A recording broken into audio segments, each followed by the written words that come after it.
Could be heaven one day. We just know that we have to wait expectantly for whatever reward he gives us.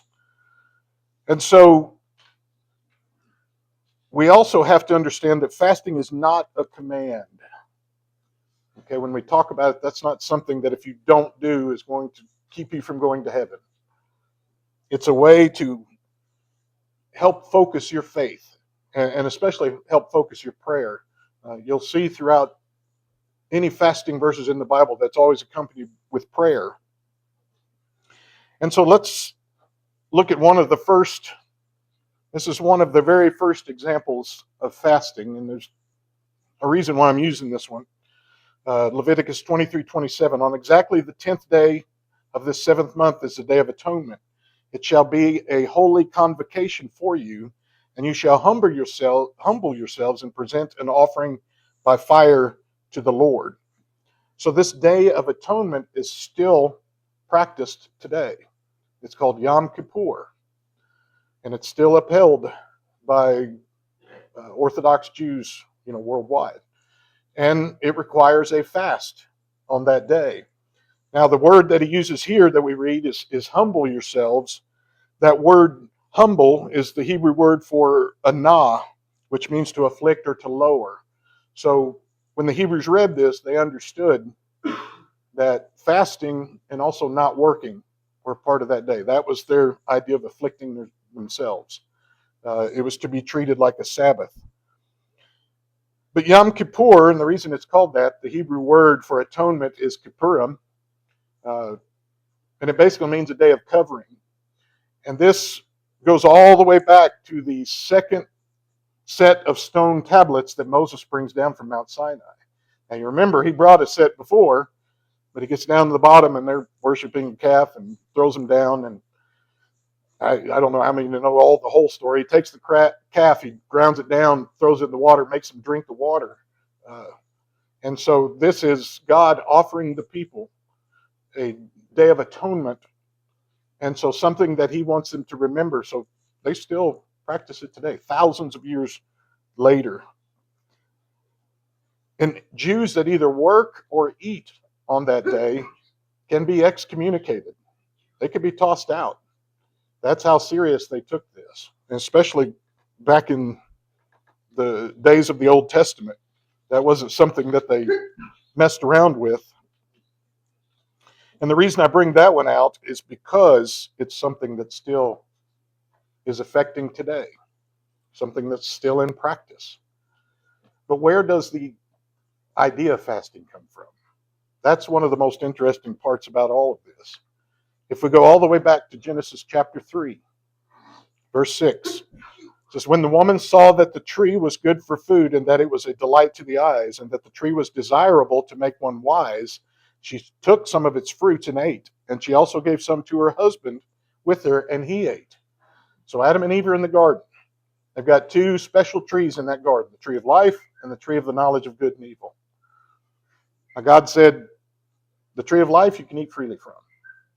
But the tree of the knowledge of good and evil, God told Adam not to eat of it. Adam told Eve, don't you even touch it. He wanted him to stay away from it. This is the only temptation that they had.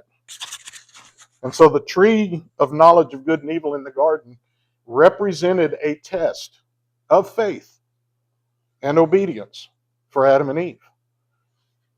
Now, to me, that looks like it would be a pretty easy, look at the temptations that we struggle with today. So just don't eat of that tree. Seems like a loyalty test. It might be pretty easy to pass. But Satan is tricky, and we're going to come back to him in a minute. But they fail this test. And so by eating that fruit, mankind's alliance changed from God to Satan. All of a sudden, every child born has a sinful nature.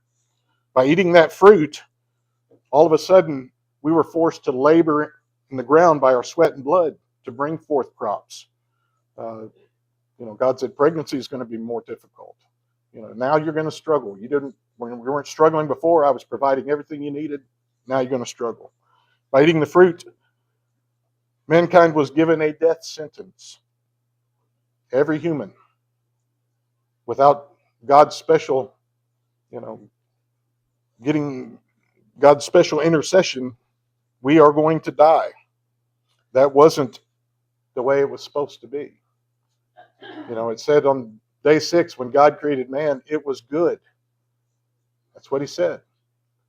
But now something that is good and pure has been changed completely because of the act of eating. Now think about that for a minute. They did something that we do every single day. And that act has completely changed the whole nature of man.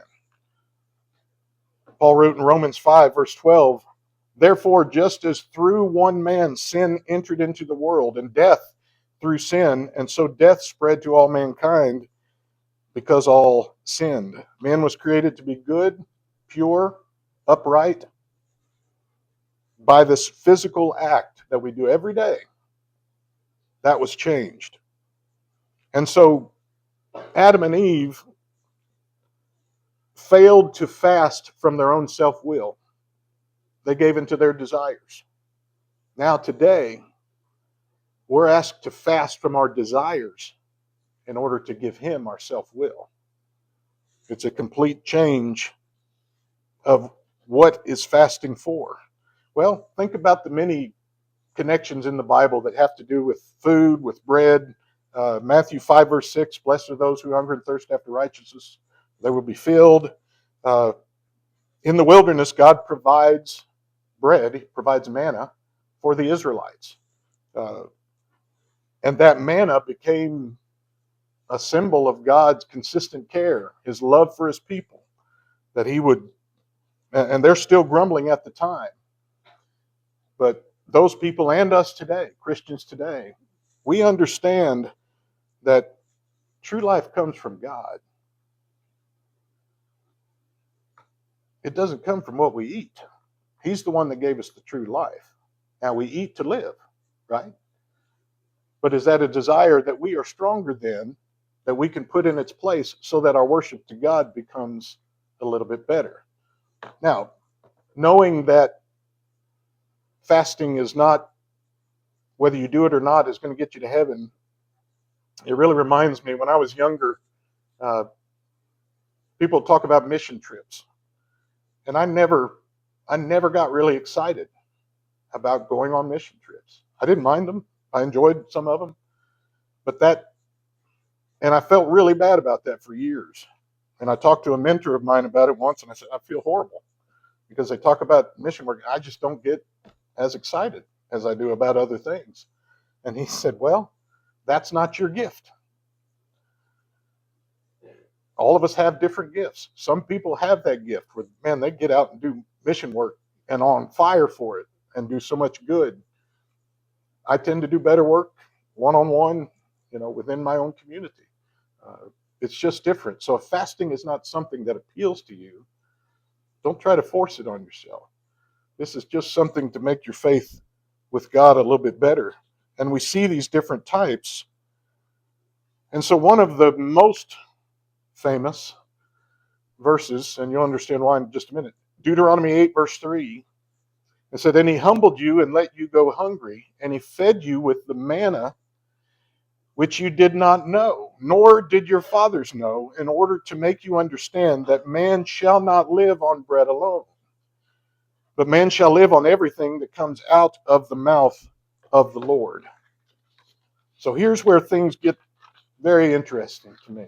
This is a connection I had not made until this week. Jesus quotes this verse in Matthew chapter 4. You guys remember where he was when he quoted that verse? He had been in the wilderness for 40 days and 40 nights. And Satan comes up to tempt him. Now, Satan's got an MO. How did he get Adam and Eve to trip up? Through food.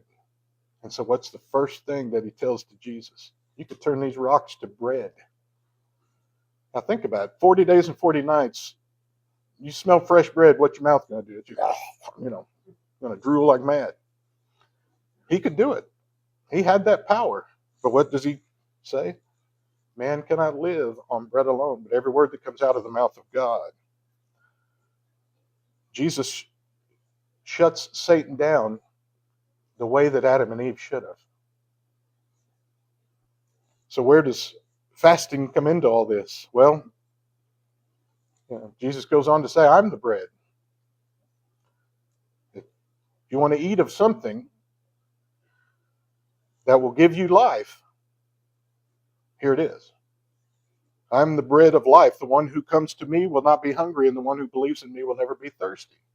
He tells the woman at the well, you drink my water, you'll never be thirsty. Paul says, Galatians 5:22 through 23, but the fruit of the Spirit is love, joy, peace, patience, kindness, goodness, faithfulness, gentleness, self-control. Against such things there is no law. So all these comparisons to an act that got the whole ball rolling in Genesis chapter 3.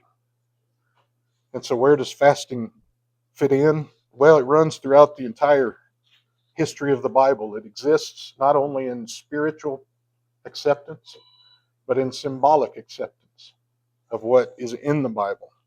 And so what are the reasons why we fast? And there's a lot of other comparisons that we could make.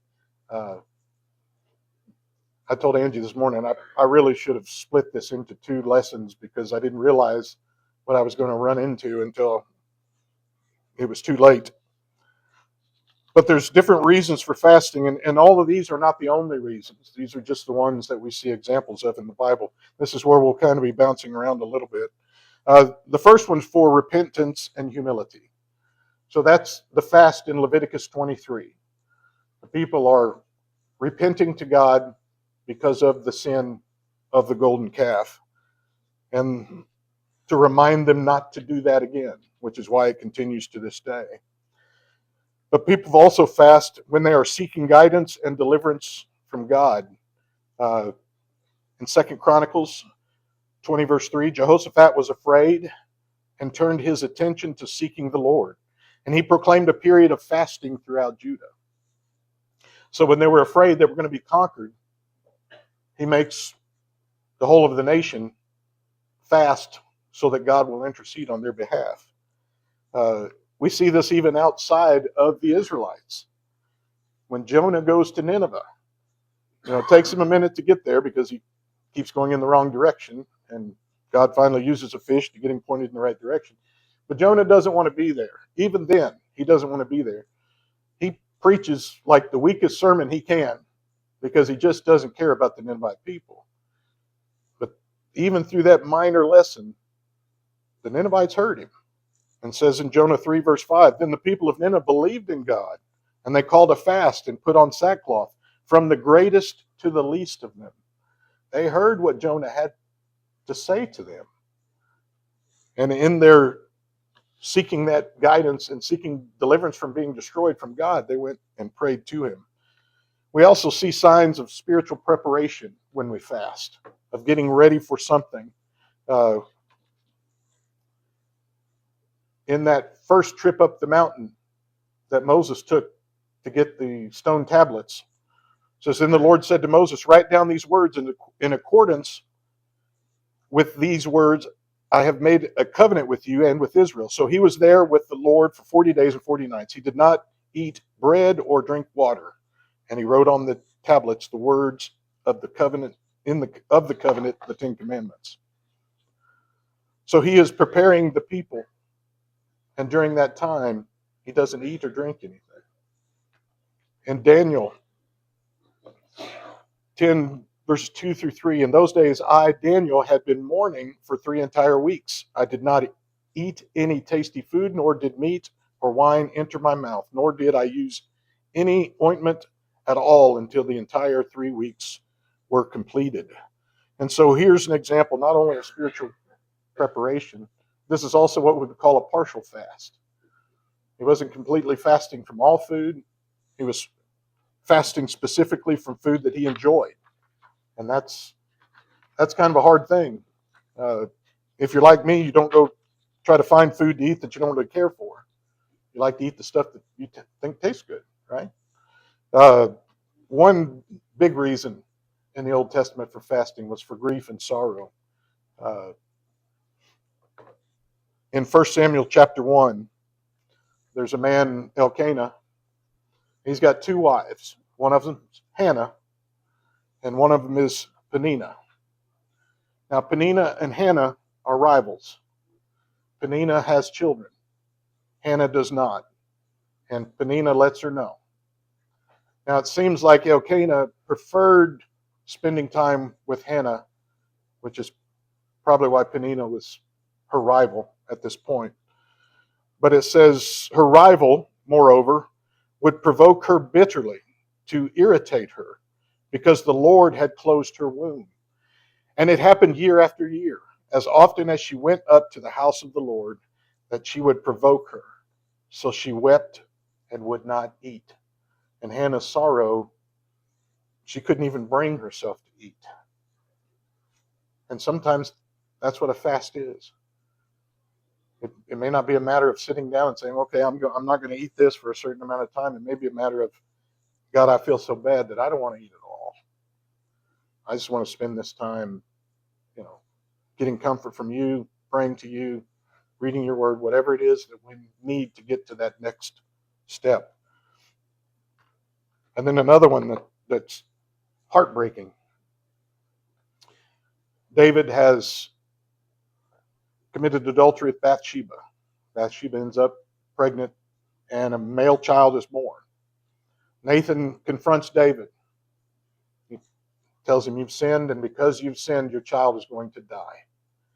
And so it says, David therefore pleaded with God for the child, and David fasted and went and lay all night on the ground. It was such a shocking thing to the people around him that when the child did die, they didn't want to tell David. They thought, he's so far gone that if we tell him this, it may push him over the edge. But David sees them talking in the back, and he gets up and said, did the child die? And they say, yes. And he surprises them. He goes and cleans up and he eats. And they said, why are you doing this? And he said, when the child was alive, there was still a chance. And so I did these things so that God would see that, I was begging for the life of this child. So sometimes in our grief and sorrow, we fast. Now again, fasting is almost always accompanied by prayer. And so fasting can help enhance our prayer life. One of the best examples of that comes from Saul. This is Saul of Tarsus. He's on the way to Damascus. Gets hit with a bright light, meets Jesus, and then it says, Saul got up from the ground, and though his eyes were open, he could see nothing. And leading him by the hand, they brought him into Damascus. And for 3 days he was without sight, and neither ate nor drank. Now what's interesting about this part is God gets a hold of a man named Ananias. He says, Ananias, I want you to go meet this guy named Saul. And Ananias says, oh, time out, okay? Is this the same Saul that's been... And God said, look, he's been praying for 3 days. So Saul's not just taking this time fasting. He is fasting and he is praying because a life-changing event has happened to him. We also see in Ezra, so Ezra and Nehemiah go back to Jerusalem. They want to rebuild. And so in Ezra 8:23 it says, so we fasted and sought our God concerning this matter, and he listened to our pleading. So the people that they took back were really committed. At one point, they read the whole of the first 5 books of the Old Testament while they were all standing. That's a pretty amazing feat. That's tough to do. You're talking about hours of standing while somebody reads Genesis, Exodus, Leviticus, Numbers, Deuteronomy. That takes a while. But they were also so committed to what they were doing that they had no problem going to God and praying and fasting during this time so that they could get the help they need. In Matthew chapter 6, the verses we started with at the very beginning, when Jesus begins to talk about fasting is immediately after he tells us how to pray. So first he tells us in those verses how to pray, then he immediately tells us about fasting. So fasting and prayer almost always go together. That's a good thing to do when you are fasting, as well as study, as well as some discipleship. And so that's just a brief look at what fasting looks like from a historical standpoint. There's a lot of examples. I realized too late, probably more than I could handle in one lesson. But it's just an understanding that this goes back a lot further than we think. It doesn't often occur to us that sin crept into this world through an act as simple as eating. I never thought about it in that context. And that Satan would try the exact same thing on Jesus that he tried on Adam and Eve. So there's a good history here. If that's something that you're interested in, if it's something you think can help you, I would encourage you to do that. It's a healthy practice physically, as long as you're being smart about it. I wouldn't go for the 40 days, 40 nights type thing. That's pretty difficult and actually has to be worked toward. But a couple days, one day, taking that time that you would eat and spend that time in study and prayer, you'll find a change in your life. You'll find something that can build your faith up. So I hope that has been an encouragement to you. If that's something that you would like to improve, something you'd like to change, if there's anything that we could pray over you about, if you just need to start your journey, we have all that available for us. So may the Lord bless you and keep you. May the Lord make his face to shine upon you and be gracious to you. May the Lord lift his countenance upon you and give you peace. Let's all stand and sing.